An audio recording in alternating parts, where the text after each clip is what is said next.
আজকে আমি দারুণ স্বাদের কাশ্মীরি আলুর দম রান্না করে দেখাবো। আপনারা সম্পূর্ণ পুরো ভিডিওটা দেখুন প্রথম থেকে শেষ পর্যন্ত কীভাবে বানাই। আর এখানে আলু কেটে নিয়েছি, আর আলুটা কিন্তু ভালো করে খোসা ছাড়িয়ে এরকম বড় বড় করে কেটে নিয়েছি। আর আলুটা সেদ্ধ করে নেব, তার জন্য কড়াই দিয়ে দিচ্ছি জল। আর এবারে কেটে রাখা আলুটা দিয়ে দিচ্ছি।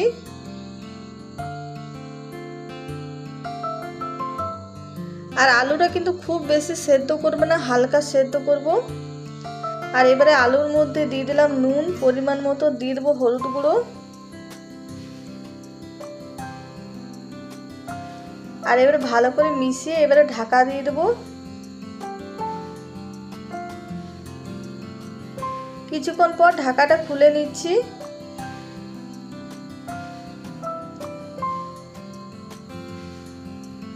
আর আলুটা সেদ্ধ হয়ে গেছে। আর এবারে আলুটা ছেঁকে নেব, আর একটা ফুটো জলের মধ্যে রেখে দিচ্ছি। আর আলুটা ভালো করে ঠান্ডা করে নেব। আর সব আলুটাই ছেঁকে নিয়েছি। আর এবারে কড়াই দিয়ে দিচ্ছি সাদা তেল। আর আজকের রান্নাটা কিন্তু পুরোটাই সাদা তেলে করব। আর আজকে নিরামিষ বানাবো কাশ্মীরি আলুর দম। আর এবারে আলুটা ভেজে নেব সাদা তেলের মধ্যে। আলুটা কিন্তু একবারে ভাজবো না, অল্প অল্প করে ভেজে নেব, তাতে ভালো ভাজা হবে। আর আলুটা দেখুন লাল করে ভাজা হয়ে গেছে, এবারে তুলে নিচ্ছি। একইভাবে সব আলুটাই আমি ভেজে নেব।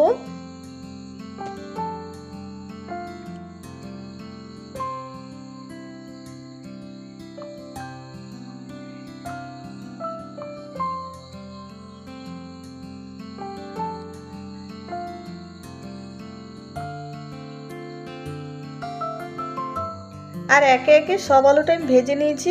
এবারে আলু ভাজা তেলের মধ্যে দিয়ে দিলাম গোটা জিরে, দিয়ে দেবো শুকনো লঙ্কা।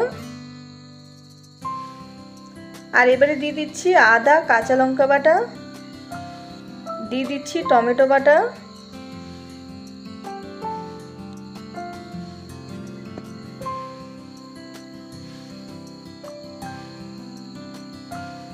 এবারে দিয়ে দিচ্ছি জিরে গুঁড়ো, দিয়ে দিচ্ছি কাশ্মীরি লঙ্কা গুঁড়ো, দিয়ে দিচ্ছি হলুদ গুঁড়ো, দিয়ে দেবো পরিমাণ মতো নুন।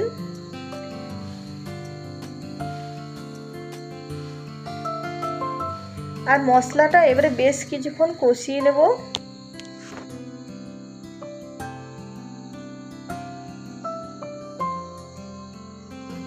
মশলাটা বেশ কিছুক্ষণ কষানোর পর এবারে এর মধ্যে দিয়ে দিলাম দই 4 চামচ মতো। আর এবারে দিয়ে দেবো এর মধ্যে কাজু, পোস্ত, চালমগজ বাটা।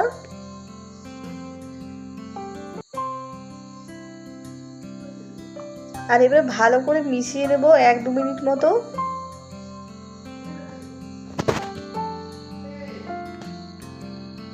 আর কাজু পোস্ত বাটা দিয়ে 1-2 মিনিট ভালো করে নেড়ে চেড়ে নিয়েছি। এবারে ভেজে রাখা আলুটা দিয়ে দিচ্ছি। আর আলুটা কিছুক্ষণ কষিয়ে নেব মশলার সঙ্গে।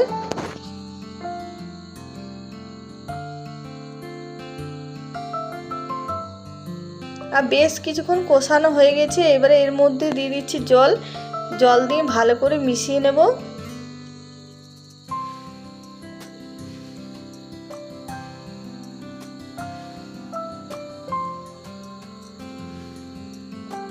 আর একটু জল দিয়ে দিচ্ছি।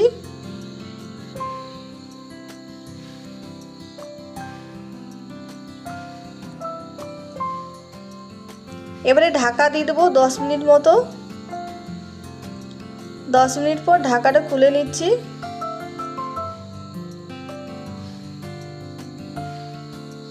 আর আলুটাও খুব সুন্দর সেদ্ধ হয়ে গেছে। আলুটা তো আগে সেদ্ধ করেছিল, আর বাকি যেটুকু ছিল সেটাও সেদ্ধ হয়ে গেছে। এবারে দিয়ে দিলাম গরম মশলার গুঁড়ি, দিয়ে দিচ্ছি কসুরি মেথি। আর সব শেষে দিয়ে দেবো 1 চামচ মতো ঘি। আর এবারে 1 চামচ মতো ঘি দিয়ে দিচ্ছি। এবারে ভালো করে মিশিয়ে নামিয়ে নেব। দেখুন নিরামিষ কাশ্মীরি আলুর দম হয়ে গেল। এটা লুচি, রুটি, পরোটা, নান যে কোনো দিয়ে খাবেন, খেতে দারুণ লাগে। নিরামিষ দিনে অবশ্যই এরকম কাশ্মীরি আলুর দম বানাবেন এইরকমভাবে। আর এবারে নামিয়ে নেব, ঢেলে নেব একটা গামলার মধ্যে। আর আজকের ভিডিও পছন্দ হলে প্লিজ লাইক শেয়ার কমেন্ট করবেন। যারা নতুন দেখছেন তারা অবশ্যই আমার চ্যানেলটা সাবস্ক্রাইব করবেন, পাশে থাকবেন। আর দেখুন দেখতে কতটা সুন্দর হয়েছে, খেতেও দারুণ হয়েছিল। আর কমেন্টে নিশ্চয়ই জানাবেন আজকের রেসিপি আপনাদের কেমন লাগলো কেমন না।